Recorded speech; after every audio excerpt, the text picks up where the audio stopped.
पाकिस्तान में इमरान खान की सरकार गिर गई है। इस वक्त आपको बता दें कि अविश्वास प्रस्ताव में हार गए हैं इमरान खान। देर रात नेशनल असेंबली इस्लामाबाद में हुई ये वोटिंग और एक हाई वोल्टेज ड्रामा चलता रहा। लंबे समय तक ये वोटिंग टाली जाती रही, लेकिन रात 12 बजे के बाद नेशनल असेंबली में वोटिंग शुरू हुई और इमरान सरकार को हार का सामना करना पड़ा है।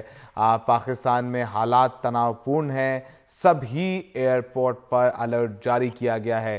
किसी भी बड़े नेता और सरकारी अधिकारी को बिना एनओसी देश ना छोड़ने का आदेश दिया गया है। इस्लामाबाद में कड़ी सुरक्षा है। नवाज शरीफ के छोटे भाई शहबाज शरीफ प्रधानमंत्री पद की रेस में सबसे आगे हैं। पाकिस्तान के नेता फवाद चौधरी ने ट्वीट करके ये कहा है कि पाकिस्तान के लिए दुखद दिन है। उन्होंने कहा कि पाकिस्तान में लुटेरों की वापसी हुई है और अच्छे आदमी को घर भेज दिया गया है। तो इस वक्त पाकिस्तान में सियासी उठापटक जारी है।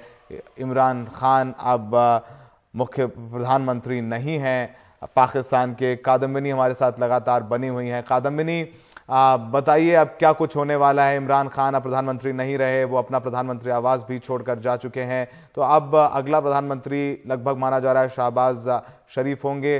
क्या प्रक्रिया होने वाली है, जरा हमारे दर्शकों को बताएं। और देखिए सौरभ, कुछ दिन पहले जो शुरू हुई थी ये उठापटक और ये माना ये जाता है कि आईएसआई चीफ के ट्रांसफर के बाद से ये सब कुछ शुरू हुआ था और उसके बाद धीरे धीरे करते ये यहाँ तक पहुंच गया कि इमरान खान इस तरह की बात करने लगे कि एक चिट्ठी जो है वो धमकी भरी वो अमेरिका की तरफ से भेजी गई। अमेरिका ने जिसमें कहा कि इमरान खान की सरकार गिरेगी तभी पाकिस्तान ठीक रहेगा। इस तरह की बातें वो करते रहे, लेकिन ये सारा कुछ जो है वो काम नहीं आया, क्योंकि धीरे धीरे करके जिसको कहते हैं कि वो सबको एलियनेट करते गए।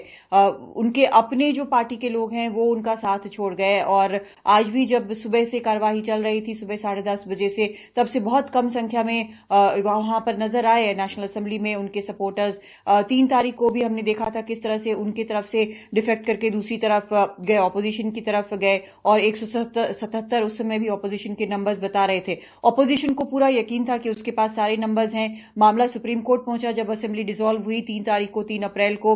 वहां पर सुओ मोटो खुद सुप्रीम कोर्ट ने मामले को उठाया, पिटीशन ऑपोजिशन ने भी वहां पर दी। और जो एक उम्मीद थी वहां पर इमरान सरकार को कि उनके पक्ष में किसी तरह से फैसला आएगा या फिर सिर्फ कॉन्स्टिट्यूशनल किसी मुद्दे पर दिया जाएगा, या जैसे कि पहले हुआ था 88 में कि चुनाव अगर ऐलान कर दिया गया है चुनाव का तो चुनाव हो जाए, भले ही गलत तरीके से असेंबली डिसॉल्व की गई हो। तो ये सब कुछ नहीं हुआ, बल्कि एक बड़ा विस्तृत फैसला आया सुप्रीम कोर्ट की तरफ से। उन्होंने दिन मुकर्रर कर दिया, कहा असेंबली वापस से बहाल कर दी और कहा कि नो कॉन्फिडेंस मोशन जो विपक्ष लेकर आया है उस पर वोट होना चाहिए। उन्होंने साफ कहा कि आज ही वोट होना होगा। लेकिन सुबह से जो हम देख रहे हैं लगातार क्या हो रहा था, सुबह से बार बार एडजर्नमेंट्स हुए। स्पीकर इस बात के लिए तैयार नहीं थे कि वोटिंग हो पाए। वो बार बार किसी न किसी कारण से एडजर्नमेंट कर रहे थे। जो तकरीरें चली पीटीआई के सदस्यों की तरफ से वो लंबी चली। ये बताया गया कि एक दिन पहले ही ये फैसला लिया गया था कि इस तरह की चीज होगी। बार बार ऑपोजिशन कहता रहा कि आप वोटिंग कराएं, लेकिन वोटिंग कब हुई जब हालात यहां तक पहुंच गए कि रात के 12 बजे सुप्रीम कोर्ट के पाकिस्तान के दरवाजे खोलने पड़े। इस्लामाबाद हाई कोर्ट 10 बजे खोला गया ताकि कोई भी कंटेम्प्ट प्रोसीजर अगर हो तो वहां पर ले जाया जा सके वहां के नियमों के मुताबिक। ये सब जब हो गया उसके बाद जाकर हमने देखा कि जब कुछ मिनट बाकी रहते थे दिन खत्म होने में, रात के 12 बजने में, उस वक्त स्पीकर और डिप्टी स्पीकर 2 बार इमरान खान से उनके रेजिडेंस पर मिलने के बाद वो आए नेशनल असेंबली में, उन्होंने इस्तीफा दिया और तब जाकर वहां पर एक नो कॉन्फिडेंस मोशन की प्रोसीडिंग शुरू हुई। उसके ठीक पहले एक नोटिस दिया गया था कि अब यहां पर वोटिंग होगी। और इसके पहले पीटीआई के जितने सदस्य थे वहां पर वो नेशनल असेंबली से निकल गए। निकलते वक्त जो विजिटर्स गैलरी में लोग बैठे हुए थे उनके साथ उनकी तू मैं हुई, ये भी हुआ। उसके बाद सिर्फ जो ऑपोजिशन के मेंबर्स थे वो वहां पर मौजूद रहे, उन्होंने वोटिंग की और वोटिंग में ये साफ हो गया कि इमरान खान की सरकार जो है वो खत्म हो चुकी है, उनको वोट नहीं मिले। अब जो प्रोसीजर है सौरभ वो ये है कि कल यानी आज दोपहर 2 बजे संडे को स्पेशल सेशन होगा, कागजात जमा किए जाएंगे। शहबाज शरीफ कंसेंसस कैंडिडेट है, उसके बाद उनके पीएम बनने की प्रक्रिया शुरू होगी। जी बिल्कुल कादम्बिनी।